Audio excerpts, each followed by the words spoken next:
all of you students. Today we are going to start with a new chapter, chapter number 6, physical and chemical changes.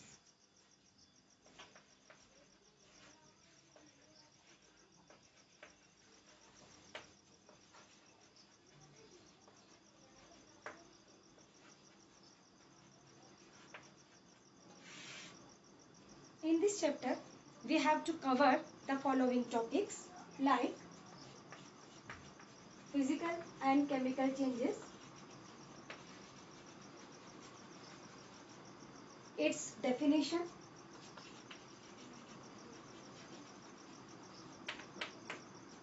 examples, physical properties of any substance,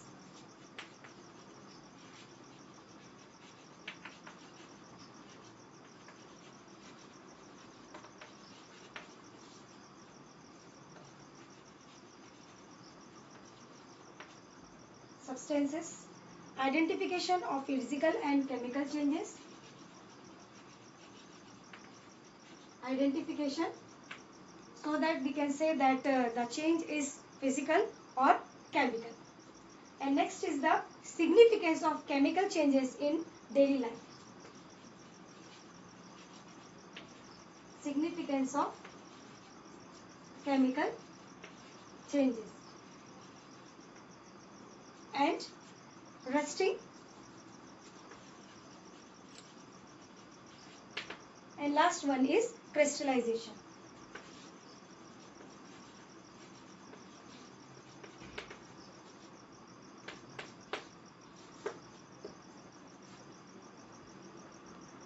Students, we have many substances around us, and these matters or substances has mass और space.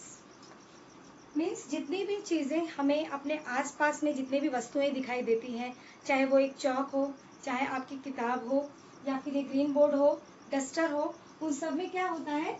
मास होता है और space होती है. Now come to know about the physical properties of any substance. Physical properties. Students, सभी पदार्थों की, substances की या मैटर्स की जो फिजिकल प्रॉपर्टीज होती हैं वो होती है उसका shape,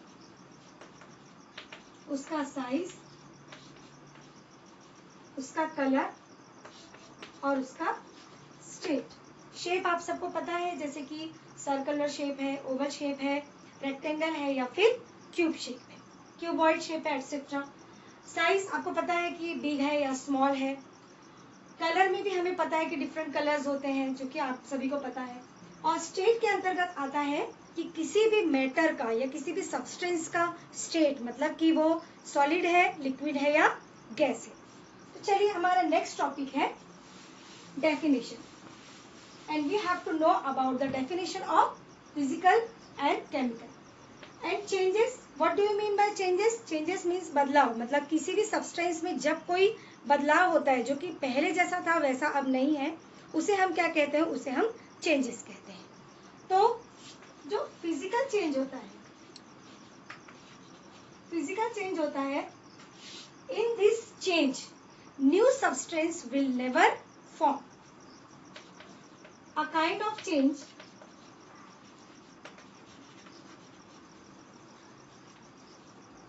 in which new substance will not form. जब कोई ऐसा चेंज होता है जिसमें कि कोई नया पदार्थ नहीं बनता है, तो उसे हम कहते हैं physical changes. Now let's take some examples of the physical changes. Examples के अंतर्गत आपको आ सकता है कटिंग ऑफ पेपर, कटिंग, और we can also take that cutting और the folding of paper.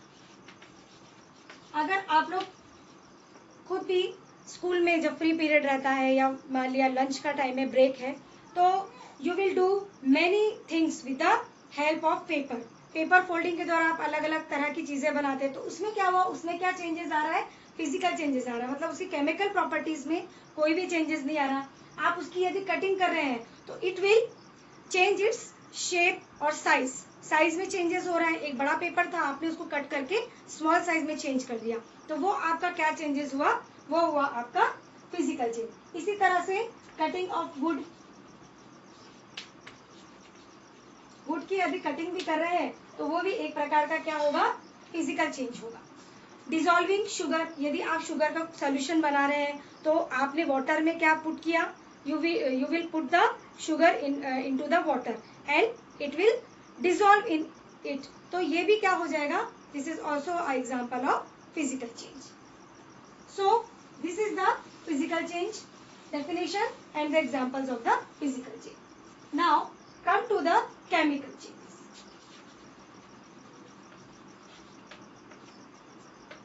Children, in chemical changes, new substance will always found or form. In this change, in this kind of change,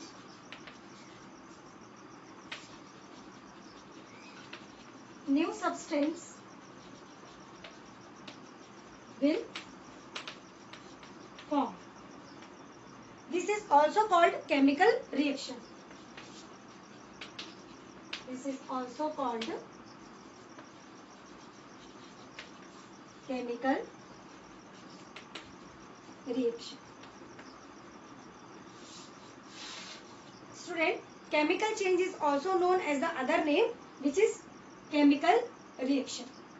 So student, let's come to see again that chemical change is the change in this in which new substance will definitely form. नया substance तो इसमें बनेगा ही, और इसी को हम एक दूसरे नाम से जानते हैं और वो कहलाता है chemical reaction.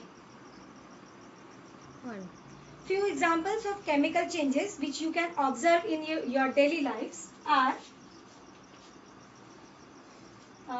making और setting भी कह सकते हैं हम उसे, making या setting curd from milk.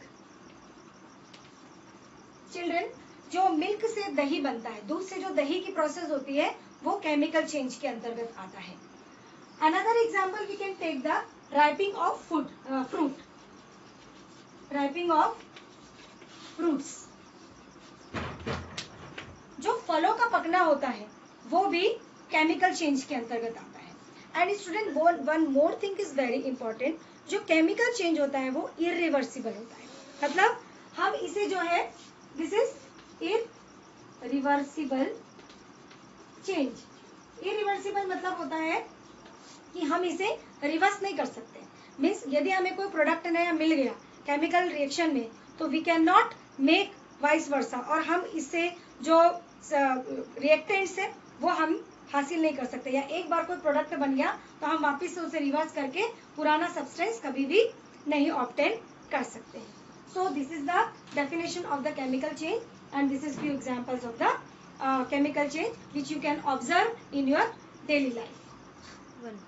So student, till now we saw, अभी तक हमने ये देखा कि डेफिनेशन क्या है फिजिकल और केमिकल चेंजेस की, और हमने उनके एग्जांपल्स देख लिए और डेली लाइफ के examples. And now let's come to see the identification. How can we know, identification करना या पहचान करना कि यदि कोई चेंज हो रहा है तो वो फिजिकल चेंज है या केमिकल चेंज है. As I told you that in physical change new substance will never form. तो जैसे कि हमने डेली लाइफ का एग्जांपल्स लिया कि कटिंग और फोल्डिंग ऑफ अ पेपर, तो हमने कटिंग या फोल्डिंग की पेपर की तो उसके बाद भी वो पेपर ही रहा, कोई नया सब्सटेंस नहीं बना. उसी तरह से यदि कटिंग ऑफ वुड हुआ तो उसमें भी नया सब्सटेंस किसी भी प्रकार का नहीं बने. अब जो बर्निंग और मेल्टिंग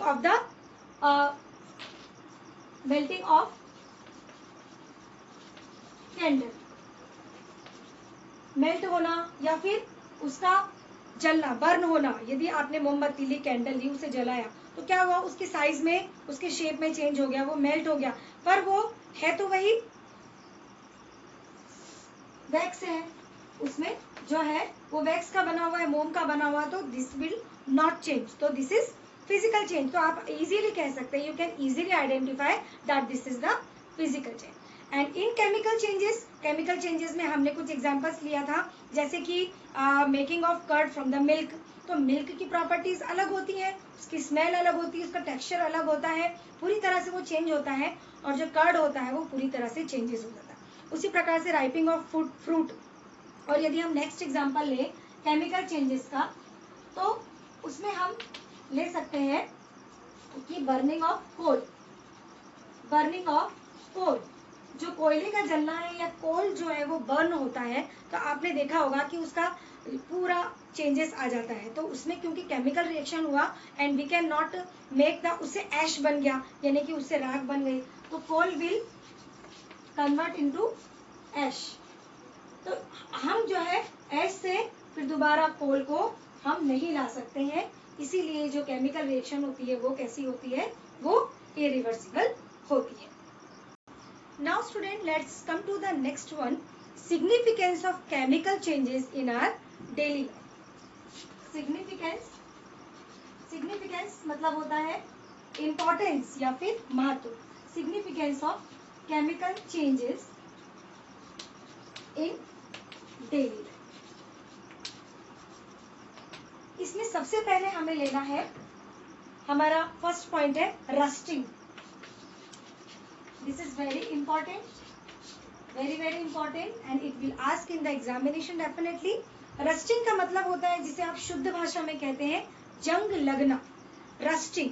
अब आप लोगों ने देखा है आपके आसपास की बहुत सी ऐसी चीजें होंगी, आपके घरों के आसपास कुछ ऐसा अगर नॉन यूजेबल चीजें पड़ी रहती होंगी, जैसे कि लोहे की रॉड है, तो उसमें क्या होता है कि रस्टिंग होने लगती है, जंग लगने लग जाता है। उसी तरह से यदि कोई पुरानी गाड़ी रखी हुई है या लोहे का आपका कोई टॉयज रखा हुआ है जो कि आपने बाहर रख दिया है, तो आपने देखा होगा कि इट विल बी रस्टेड, है ना, एक लेयर्स उसमें बन जाती है, जिसे कि हम कहते हैं रस्टिंग कहते हैं उसे।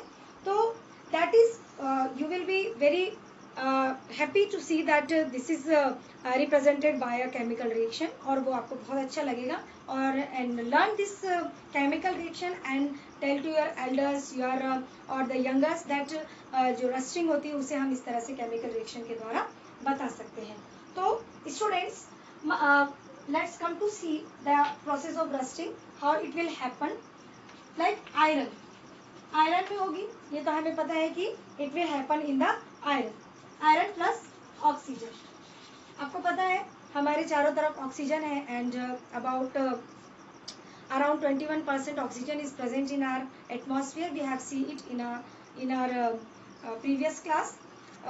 And फिर उसमें हमें एक और चीज चाहिए, मॉइस्चर। मॉइस्चर जरूर चाहिए। मॉइस्चर मतलब होता है नमी, मतलब जहाँ पर वाटर प्रेजेंट होता है उसे हम मॉइस्चर कहते हैं। और ऑब्वियसली जब वो चीज़ बाहर रहेगी तो कहीं ना कहीं पानी लगेगा, रेनी सीजन है, और तो उसमें क्या होगा कि मॉइस्चर प्रेजेंट होगा। तो we can see that here iron plus oxygen and plus moisture, ये तीन चीजें जो है।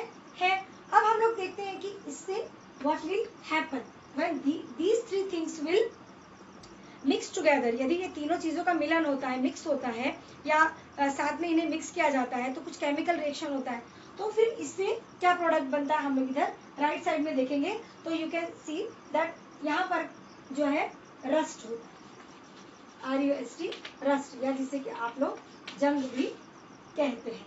तो स्टूडेंट, आयरन का होना बहुत जरूरी है, क्योंकि आयरन में ही जंग लगता है। आपने स्टील के यूटेंसिल्स घरों में यूज किए होंगे, उसमें कभी भी रस्टिंग की प्रोसेस नहीं होती। तो दिस इज द प्रोसेस। अब हम इसे जो है केमिकली देखेंगे कि ये कैसा होता है। सो this is the representation of the rusting by the chemical formula. Iron, iron को हम लोग Fe के द्वारा डिनोट करते हैं, Fe। ऑक्सीजन आपको पता है O2 है, जो कि एटमॉस्फेयर से मिल रहा है क्योंकि ये बाहर रखा हुआ है, प्लस मॉइस्चर यानी कि वहां पर वाटर प्रेजेंस है। तो Fe plus O2 plus H2O is from the Fe2O3 ferrous oxide, और ये जो है रस्ट का केमिकल फॉर्मूला होता है। So student, you can easily observe in your surrounding rusting process. Rusting के द्वारा जो है वो जो आयरन होता है उसका डिके होने लग जाता है और धीरे धीरे वो टूट जाता है, कम होता जाता है and it will be destroyed one और अनदर डे। जब ज्यादा ही जंग लग जाता है, डिपोजिशन ऑफ रस्ट हो जाता है, तो वो बिल्कुल खत्म हो जाता है। So student, let's come to see the methods to prevent the rusting. ये बहुत इंपॉर्टेंट टॉपिक है आपके एग्जाम के पॉइंट ऑफ व्यू से। So let's come to see the method of prevent rusting. Method to prevent rusting.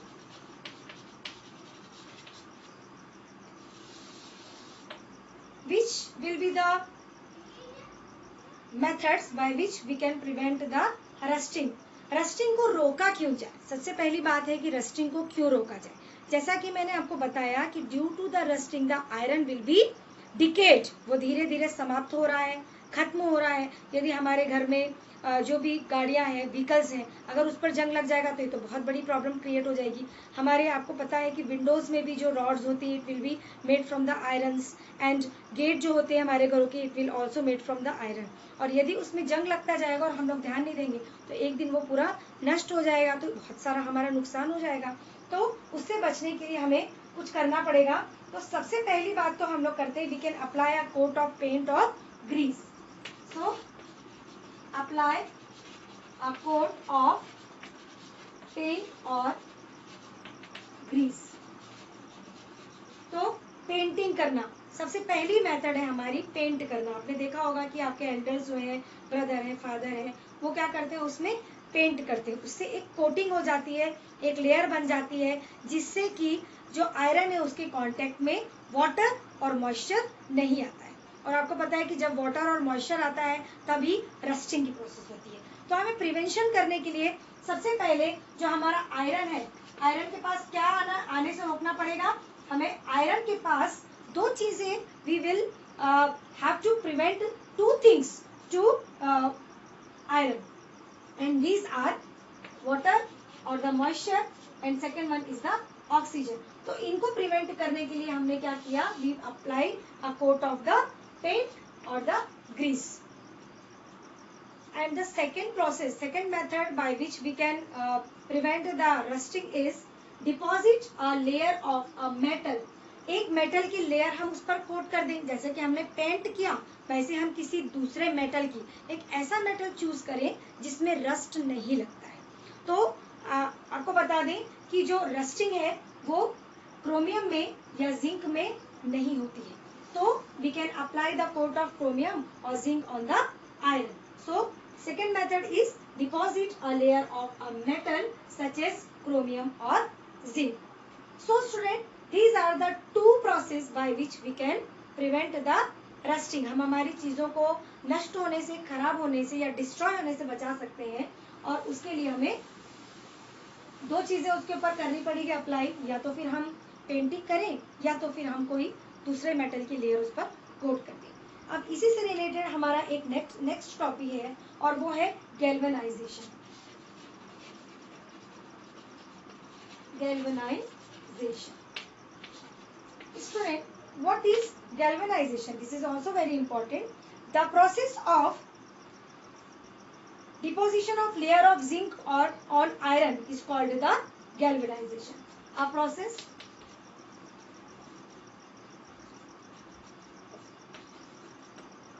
of deposition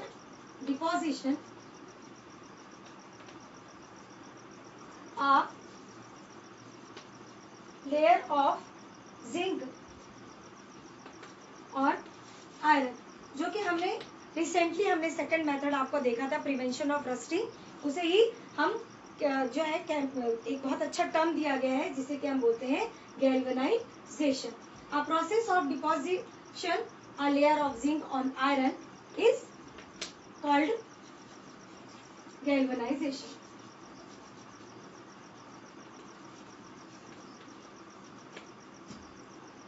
So this is also known as the process or the method by which we can prevent the rusting। हमारे iron को हम लोग rusting से बहुत अच्छी तरह से बचा सकते हैं। Now student, let's come to see the last topic, which is crystallization. Crystallization की process सबसे first I will tell you about the taught portion which we have see in the previous class. आपने जब हमने देखा था कि C से जब हमने ऑब्टेन किया था सॉल्ट को, तो उसमें क्या हुआ था, इवेपोराइजेशन के द्वारा आपने नमक को या सॉल्ट को ऑब्टेन किया था. And I told you to do this practical in your homes, कि आपने छोटी सी तपेली में पानी ले लिया, उसमें नमक को सॉल्ट को घोल के और उसको फिर बहुत बॉईल किया जब तक कि पूरा पानी वेपोराइज्ड नहीं हो गया. फिर आपने देखा था कि उसमें थोड़ा सा आपके पास में जो है सॉल्ट के क्रिस्टल्स बच गए थे, वो crystallization. Student, here in our course the crystallization process is included in which we will crystallize the copper sulfate. copper sulfate को हमें crystallize करना है, ये भी this is also important for the exam purposes. तो इसमें क्या करना है, first we will take a beaker and put few water. हमें इसमें पानी लेना है and we should add few dilute sulfuric acid. H2SO4 होता है उसका केमिकल फॉर्मूला, तो हमें डाइल्यूट सल्फ्यूरिक एसिड उसमें ऐड करना है और साथ में उसे स्टेयर करते जाना, हिलाना है और साथ में इसे हीट भी करना है. तो जब ये हीटिंग जो है बहुत ज्यादा हो जाएगी, हीटिंग के द्वारा ये फिर क्या हो जाने लगेगा, बॉईल होने लगेगा. जब ये बॉईल होगा student, then we will put a copper sulphate.